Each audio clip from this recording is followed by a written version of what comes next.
Coming up next on American Black Journal, an in-depth discussion about youth violence in Detroit and other urban cities. What can be done to address the growing number of young people committing crimes? How do we get guns out of the hands of teenagers and give them hope instead? And how do we promote a safe, positive environment for our youth? These are some of the tough questions for our guests today. It's a conversation you don't want to miss, so stay tuned. Eric wants to know, what does DTE Energy do to make Michigan a better place? Rodney can tell you. We do a lot, like youth education and employment programs. We fund over 500 jobs for youth all across the state. Many are neighborhood improvement projects just like this. It's incredible. Wow, that is fantastic. So this is like a paint by number, this whole thing, right? Communities are such great places, aren't they? They sure are. Love the siding. Measure once, cut twice, right? DTE Energy. Know your own power. When I grow up, I want to be an architectural engineer. A registered nurse. In the law enforcement. a computer scientist. A successful person. Give Michigan's children the chance to aim high with quality early education.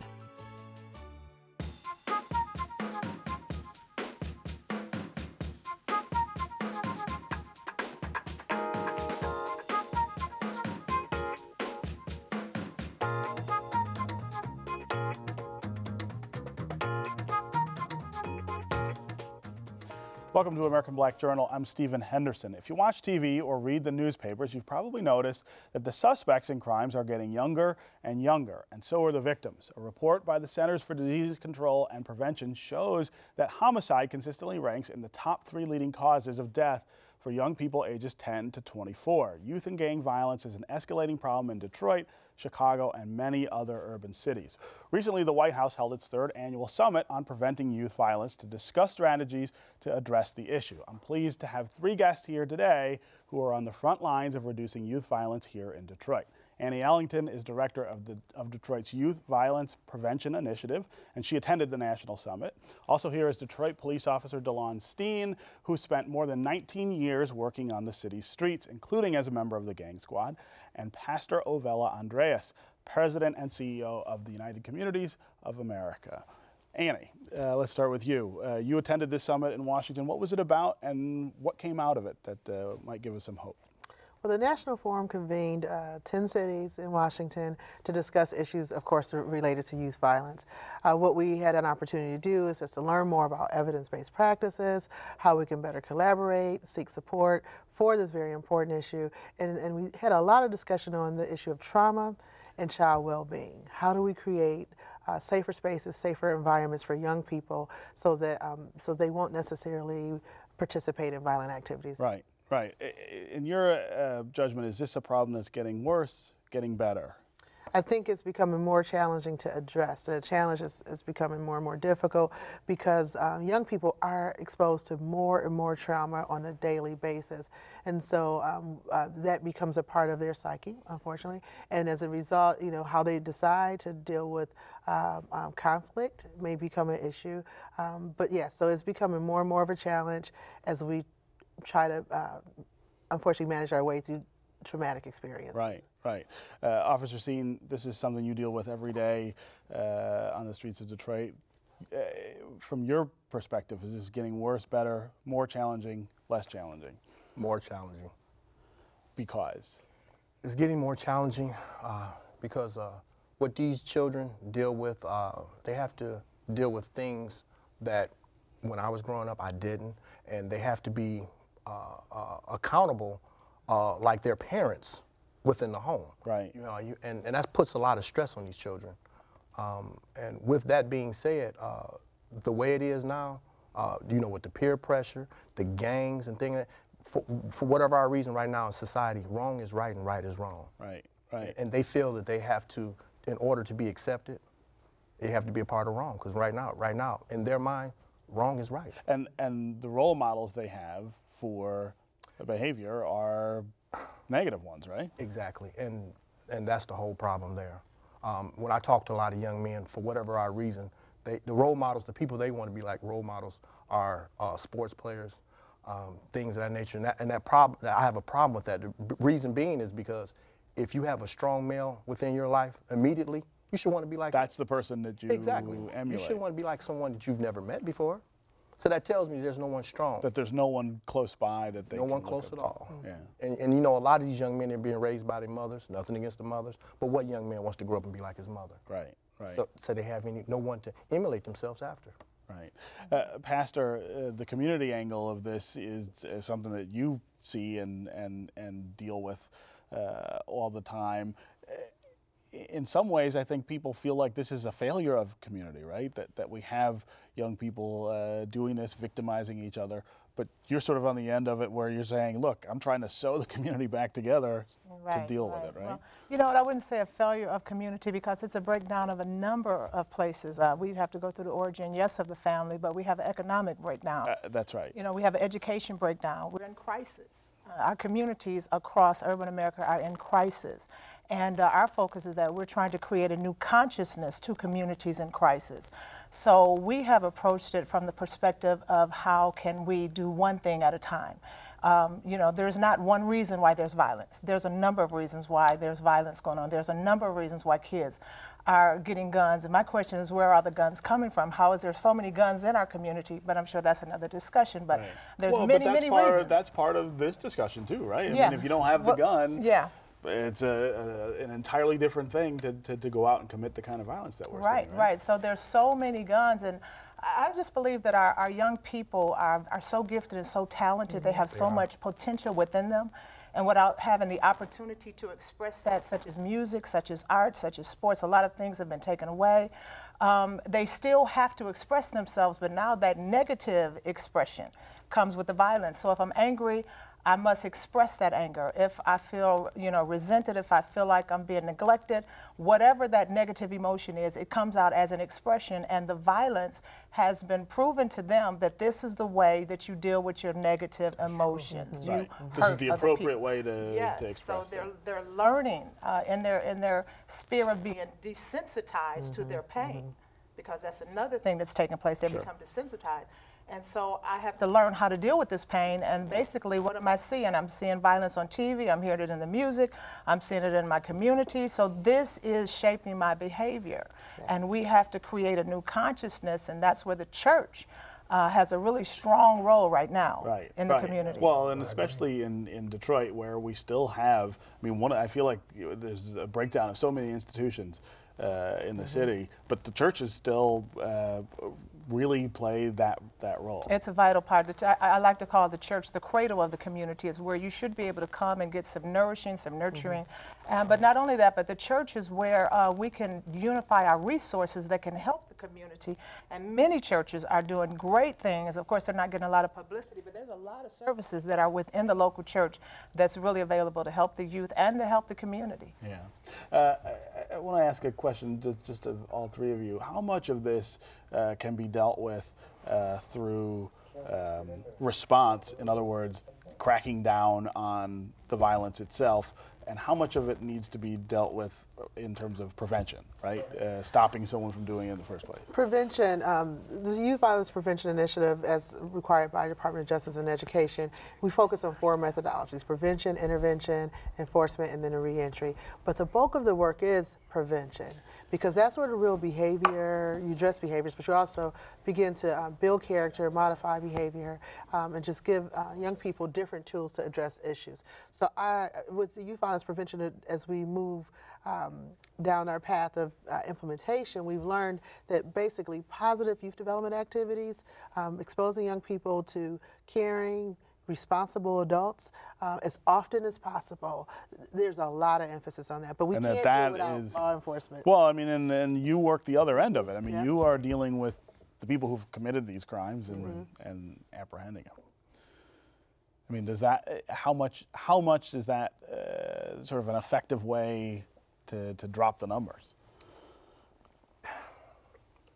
What we need, as far as the numbers, if it's in your heart, you're going to do it. It's in your heart. And I think the actual weapons themselves, weapons are easy to come by, unfortunately. Very easy in Detroit. The main reason is B&Es, first of all. Right. Breaking and entering. Right. People don't realize that. But the thing is, we have to, like this young lady just said, we have to build their character to where they don't have the necessity to want to have these weapons. That's what we have to do. Right. But like I said, I feel like it's a breakdown of society. You know, a lot of people are fearful of these youths, these young men. They're fearful of them. You should be fearful of them. Now, as a police officer, your job is to respond to crime. How much, though, can you dedicate to the prevention side of it in your work? I can dedicate quite a bit, because when I'm interacting with a lot of these young men, I feel like policing is not all about putting handcuffs on. Right. It's about mentoring. Right. And a lot of times these young men, they just want to be heard. They just want to be heard. And a lot of these young men, they've never been loved. No one's ever told them right from wrong. So you can't expect them to do all these positive things when nobody's ever showed them right from wrong. Sure. It's not their fault. Right. In essence. They don't know any different. They don't know better. Yeah. They're sponges. Right. Go ahead. The young people are making adult decisions every single day. Right. And I kid you not, if you had 3 young people here on the panel, what you will find is immediately you will build a relationship. They would immediately start talking about what their challenges are, but they are, unlike what we hear in the media, they are very visionary. But they have to be able to see beyond their immediate environment, meaning they want a future, but they need some exposure to other things. Where would they see that, right? Yep. So one of the things we've been, over the summer, we had creating a new normal exercise where we took several of the young people, about 60 kids from Cody, Osborne, Denby, Central, out to different communities. And then they had lunch, and then they had a chance to do a survey, and then we came back and had a conference and discussion about what of those communities did you see that you like, and what do you want to bring back? Some simple things: clean streets, right. Yeah, recreational opportunities, ability to walk. You got the sense that even though it's daytime, that they felt the lighting issue, but the vibrancy of that community. Sure. Restaurants that they can sit down and eat, not without the bulletproof glass. Right. Basic things that are not by any standard luxury. Right? Sometimes it's all about like the whole Maslow hierarchy of needs. Right. If you address those basic needs, food, shelter, water, and then create a safe, loving environment, people can actualize. Right. And so we have to build on that continuum. Yeah. Pastor, I know that you guys have created I want to get the name right, but it's like a day of peace once a month. That's what I was going to say. I was going to ask how that works and how's that going? Yeah, thank you. It's going very well. Every 22nd day is officially the citywide Day of Peace and Healing in Detroit and 9 other cities. Our organization approached Detroit City Council. They gave us a testimony resolution. From there, 9 other cities and mayors has given us proclamations where they have adopted the 22nd day as an official no violence day in Detroit. So what that means that we're trying to create a consciousness to the community, and there's 8 points to the code. It's called Code 22. And every part of the community is reached. We're asking the merchants on the 22nd day to give discounts on behalf of we are uniting to try to reduce violence in our community. We ask the police officers, we have these Code 22 cards here, that these are door hangers so that the community will know, hey, we are all united to say, let's have one day of no violence. Right. We asked the media on the 22nd, can we not show anything that has to do with violence for one day? The schools, we have a Students for Peace competition, which has phenomenally stopped violence in 4 schools because the students have decided we want to have this one day of peace. And they own it, right. They own the program, and once they experience that one day, it carries on, because finally, what we want to have that we didn't know how to create, we did it and we want to keep it. And so the Students for Peace program is what we're really working with Annie Ellington and get this across the board, because if we can get in the schools and get the students to have a peace consciousness, now we have done the first thing, because they have to not want the violence. I don't care what we bring, if the kids want to be violent, it's not going to work. But when they decide, hey, we want to do something against this, now we can make a foothold on it. Right. Yeah, I was going to ask about that, about, all 3 of you are adults. I'm an adult. You talk to a lot of teenagers. It's very difficult to get them to respond, but they respond to each other much more willingly, right? Yes. One of the things we do with our steering committee, we actually engage young people, and they have seats on, they're official members of the steering committee. So you got multiple, you got people from the U.S. Attorney's Office, Detroit Police Department, DPS, soon the Department of Human Services is going to be there, and of course clergy, community, but the young people have a seat at the table because we have to begin to treat them as peers in the process, because once we begin to listen, and it actually is always, they are so super insightful. So, and they share with us how to communicate, and they want to be ambassadors of safety. But they are, they do have some, many challenges that they deal with. Like Sure. you wouldn't be surprised how many kids we ran across that are homeless. Right. So then when you're like fighting for survival, then you get to that, I have to protect myself. So in general, the kids aren't born violent. Right. We already know Right. that. But as they're exposed to trauma over and over again, and there are some things that contribute. Is an ACEs study that talks about the more a young person is exposed to trauma, the more likely they will become a victim or perpetrator. Right. That exposure to trauma, that in Detroit right now is a real issue. I mean, you have a city whose social and cultural norms are breaking down, and kids are witness to that, and that's the first step, isn't it? That's exactly why we have the citywide Day of Peace and Healing. Every 22nd, we get churches to get involved, to going out into their community and gathering families that's been victims of violence, to teach them how to turn that pain into power. So again, the church being that cradle. But we have to give them an alternative. And the alternative to that pain is healing, and to have them to become an advocate against what they've experienced. Yeah. Officer, I'm curious. You were a member of the gang squad at some point. I'm not sure if you still. It was disbanded. Well, that's right. March 4th this year. Disbanded that. You think of Detroit, you don't think of gangs in the sort of traditional sense of places like Chicago, Los Angeles, New York, but we do have sort of that gang dynamic working with kids in Detroit, right? We do. You have quite a few gangs in the city. They're not as organized as the Chicagos and the different cities. They're not as organized, but you have quite a few, high school to high school. And that's right. They're very concentrated in different schools. In the city, and they have migrated out into the suburbs. And the problem is that they're migrating and they're multiplying. And is the sort of driving issue in these gangs, is it drugs and the drug trade, or is it just for a lot of kids just a sense of belonging to something? Belonging. Yeah. And violence is always numero uno. Yeah. Violence. And and in that case, it's violence without much other purpose. It's violence for the sake of violence. It takes pretty much nothing for us to be violent, for us to shoot you. The chief was talking about that. I was at a forum, and he was saying that he has never seen so much random violence. The new chief, Chief Craig. He has never seen so much random violence, and see that again. We don't know how much of this is gang initiated, how much of this is survival, where I'm trying to steal because I need to eat, or if it's just I have not learned how to deal with my negative emotions, and I'm angry, and I don't care who you are, I'm coming to shoot you. So it's hard to try to evaluate it, but the thing is that we have to, again, give them some alternatives, and the people who are empowered to do that, have to get feet on the floor. We say put some feet to your faith and get to these young people and try to help them, to show them some love and show them some alternatives. Yeah. Right. And you have to support the families, because one of the things we're learning too is that domestic violence is a huge contributor. That's a part of that trauma.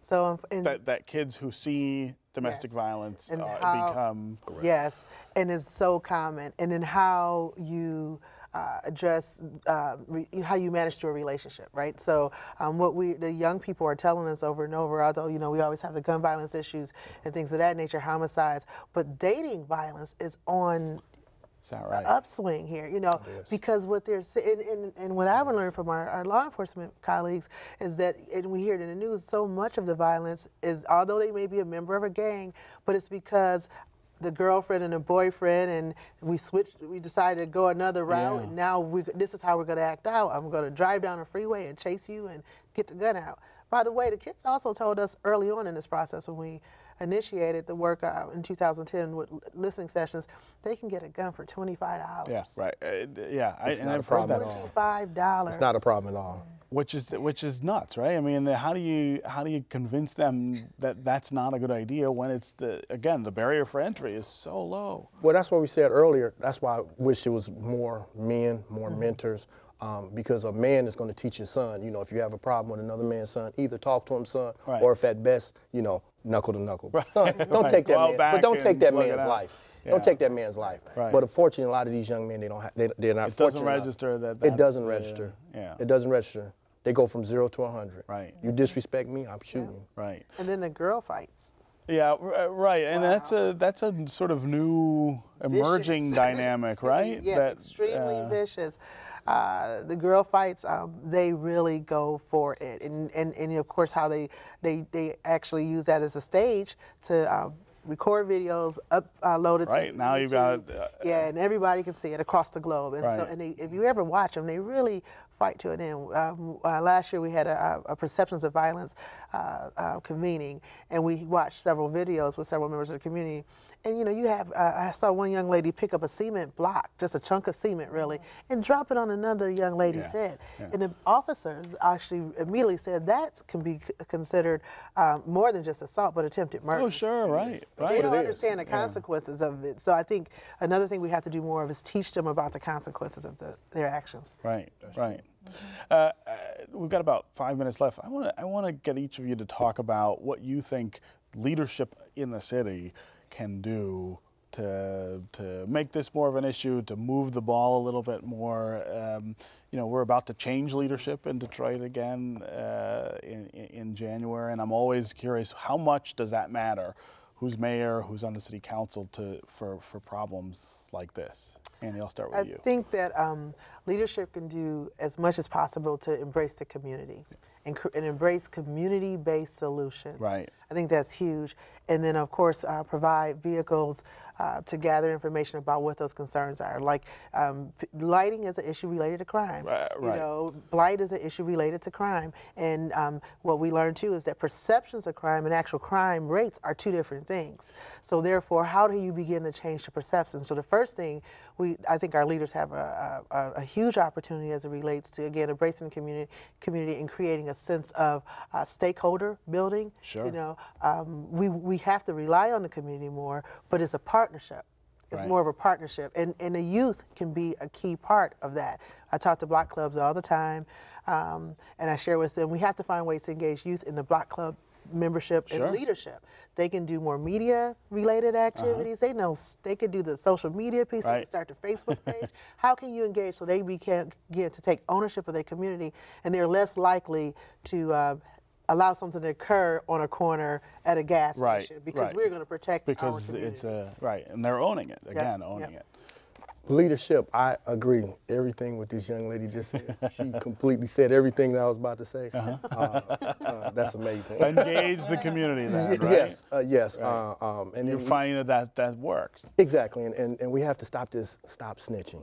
Yeah, well, a lot of people don't even understand. Snitching is if me and you perpetuate a crime. Right. And I tell on you first. Right.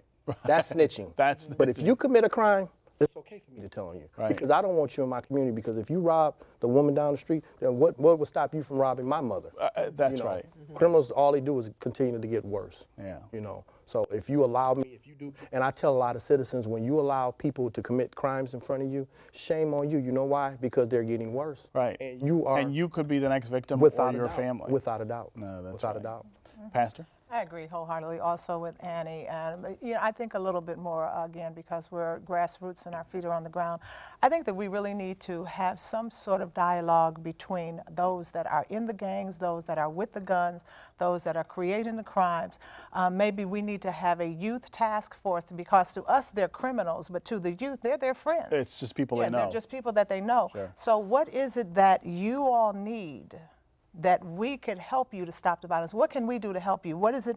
What three things can we do as, you know, leadership, as churches, as parents, as schools, as business owners, to come into 6 blocks here to say, what can we do to stop this violence? And talk to the ones that are creating the violence and see what they need. Right. And let them tell us, and then we come back to the table and see how we can make that happen. Right, right. And I think media has a role too. Yeah. The more we wrap our arms around opportunities like this, but also to promote positive activities and events and show more of what's actually working. Because one of the things, no one organization can do it all, and no one organization is doing it all. Right. So how do we share what's happening, learn from each other, make connections, in some cases across the city. Yes, and then I think that we will see a change, and then the kids, they will begin to see more of this on television. Some of our news affiliates, they start off the first 10 minutes, all crime. It's all crime. No, you're right about that. All crime. You know, and it makes you It makes you feel like that's all that's happening. And this rap and these video games. Yeah. Yeah. And it's making them aspire for something, because the television is telling them a vision. It's telling them something that they Yeah, want. it's giving them a vision. It is. We could talk about this for 2 days, I'm sure, but we're out of time. But great work for all of you, and thank you for being here. Thank you. Thank you for having us. Yeah. In about a month, and actually exactly 1 month from now, Detroiters will go to the polls to select a new mayor and city council members. For the first time in nearly a century, voters will elect council members by districts. Here at American Black Journal and Detroit Public TV, we want to help you learn about the candidates for Detroit City Council. So we have produced a series of debates featuring all 18 candidates. We hope you will take the time to view the debates online at myvote.org. That's MIVOTE.org. That's our show for today. Thanks for watching. We'd love to hear what you thought about today's program and get your ideas for future shows. So connect with us on Facebook and on Twitter. We'll see you next time on American Black Journal.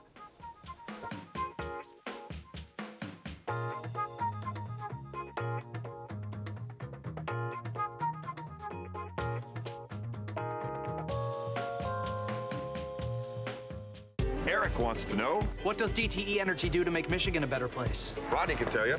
We do a lot, like youth education and employment programs. We fund over 500 jobs for youth all across the state. Many are neighborhood improvement projects just like this. It's incredible. Wow, that is fantastic.